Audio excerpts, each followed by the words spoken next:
Nous sommes à la Paris Games Week sur le stand de Nintendo avec Anne-Marie Boffin-Ducrot, directrice marketing de Nintendo France. Oui. Bonjour. Bonjour. Alors Anne-Marie, est-ce qu'on peut déjà commencer par faire un petit bilan général de l'année 2015 chez Nintendo? Comment ça s'est passé?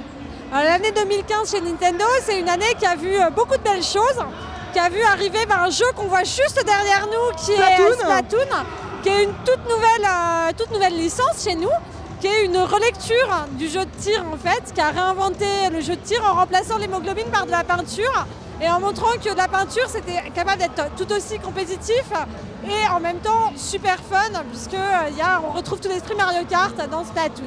Donc ça a été l'année de Splatoon et ça a aussi été l'année des 30 ans de Super Mario Bros.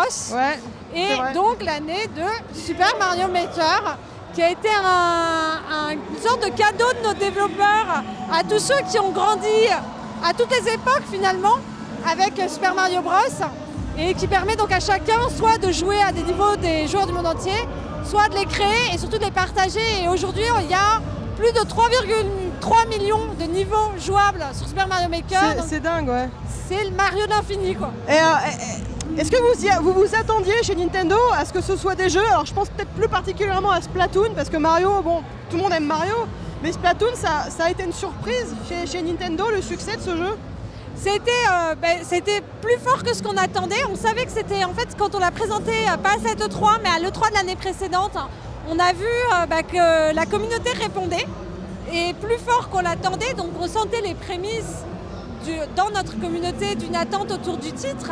Après, tant que le titre, il n'était toujours pas jouable, c'était compliqué de se dire ça va marcher, ça va pas marcher.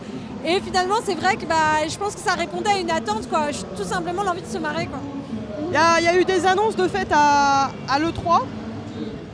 Il y a beaucoup de gens qui ont été un petit peu déçus par le line-up de l'E3 de Nintendo. Avec le recul, c'est quelque chose que vous comprenez? Et c'est toujours compliqué parce que l'E3 c'est un moment où on parle à différentes personnes, on parle à nos fans, ceux qui nous suivent depuis longtemps, on parle aux médias, donc tout le monde n'a pas forcément les mêmes attentes. Et nous, ce qu'on voulait à un moment de cette E3, c'était vraiment se concentrer sur les titres qui sortaient en 2015. Et c'est vrai que c'était pas forcément ce que nos fans attendaient, surtout que l'année précédente, on avait parlé de titres qui sortaient un petit peu plus loin. Donc voilà, effectivement, on aurait pu faire un meilleur E3. Il y a quand même une annonce à l'E3 qui a surpris un peu de gens, c'est de retrouver des amiibo dans Skylander. Et ça, quelque part, il y a beaucoup de gens qui se sont dit que c'était assez bien joué de la part de Nintendo d'arriver à se placer dans une franchise aussi forte chez Activision. Est-ce que c'est quelque chose qu'on pourrait voir s'étendre dans d'autres galaxies de jeux en fait, chez d'autres éditeurs par exemple? Ce qu'on a vu déjà, c'est qu'un jeu indé qui est très fort, qui est Shovel Knight, a son propre amiibo.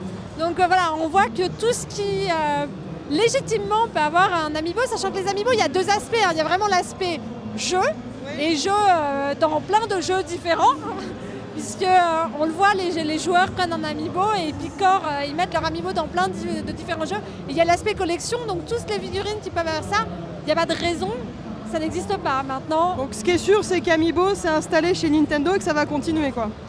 Ce qui est sûr, voilà, c'est Amiibo, là, cette année on est à 800 000 ventes d'Amiibo, donc même nous on ne s'attendait pas à ce succès-là, ce qui montre, là on est un petit peu dépassé par le succès de nos héros qui quelque part est encore plus fort que celui auquel on s'attendait. Les gens se sont attachés à des personnages qui nous ont surpris. Quand on voit par exemple que l'entraîneur Wii Fit, quand on l'a mis sur le marché, on se disait mais qui va acheter l'amiibo de l'entraîneur Wii Fit? Ou le villageois par exemple. Ou le villageois, mais encore Animal Crossing, il y a le côté kawaii. C'est vrai. C'est vrai que l'entraîneur Wii Fit, il n'est pas hyper kawaii non plus. Donc voilà, on a été vraiment surpris par l'engouement des collectionneurs et des joueurs. Et le report de Star Fox à 2016, un petit coup dur pour la Wii U à la fin de l'année, non? Après, Star Fox, c'est un jeu de Monsieur Miyamoto, il était venu en parler lui-même à la Japan Expo. Et c'est vrai que Monsieur Miyamoto veut que ces jeux soient parfaits. Donc là, c'est un développeur qui est exigeant. Et cette décision de report, c'est toujours douloureux, une décision de report. Personne, dans aucune industrie, n'aime reporter quelque chose. Surtout quand on a dit à quelle date ça allait sortir. Mais voilà, je pense qu'il a ses raisons et qu'il sait pourquoi il reporte en 2016. Aujourd'hui, on entend beaucoup de rumeurs sur la prochaine console de Nintendo. Donc je ne vais pas vous demander d'exclusivité sur la console Nintendo. Par contre, j'ai un peu le sentiment que du coup, on a tendance à mettre la Wii U presque voilà, de côté en se disant il y a une nouvelle console qui va arriver chez Nintendo bientôt, on va avoir des annonces en 2016. Est-ce que ça vaut le coup d'acheter une Wii U aujourd'hui? Donc la question c'est, en 2016 pour la Wii U, est-ce que vous pouvez nous dire un petit peu ce qui va être prévu pour rassurer les joueurs et pour motiver des gens à l'acheter aujourd'hui? Il y a déjà des jeux qui ont été annoncés de facto, donc vous parliez du report de Star Fox, donc Star Fox a été annoncé pour 2016, Zelda Wii U a été annoncé aussi, et Pokémon Tournament a aussi été annoncé, donc ne serait-ce que ces 3 jeux-là, voilà, ça fait déjà du lourd sur lequel jouer, sans compter tout ce qui existe déjà et qui est exclusif et qui permet de nombreuses heures de jeu. Et sur 3DS, pour finir, qu'est-ce qui est prévu dans les prochains mois là, en termes de sortie? Alors sur 3DS, il y a un line-up qui est assez conséquent. Là, on a annoncé très récemment que Mario et Luigi Paper Jam Bros était avancé au 4 décembre. Donc le crossover de RPG entre l'univers de Mario et Luigi et de Paper Mario sort sur cette fin d'année. Après, il y a des jeux vraiment de tout style sur la Nintendo 3DS. On a vraiment pour tous les joueurs. Parce que vous avez aussi un excellent jeu de gestion qui va sortir à la fin d'année qui s'appelle, attention, le titre est très long, Nintendo présente la nouvelle maison du stylo, les reines du shopping, je l'ai placé en entier. Qui est un super jeu de gestion dans l'univers de la mode. Donc rien à voir avec celui que j'ai cité précédemment. The Legend of Zelda Triforce Heroes qui est un spin-off de Zelda très axé énigmes et coopération, donc une nouvelle manière d'appréhender les énigmes de Zelda vient de sortir. Et là sur le stand, on a Bravely Second qui est attendu l'année prochaine. On a aussi des démonstrations de Pokémon Méga Donjon Mystère, que je ne me plante pas, qui est aussi attendu pour l'année prochaine. Donc il y a beaucoup de jeux très différents qui sortent. Les Fire Emblem ont été annoncés aussi. Il y a Hyrule Warriors qui est jouable pour la première fois depuis le TGS, en fait pour la première fois en Europe.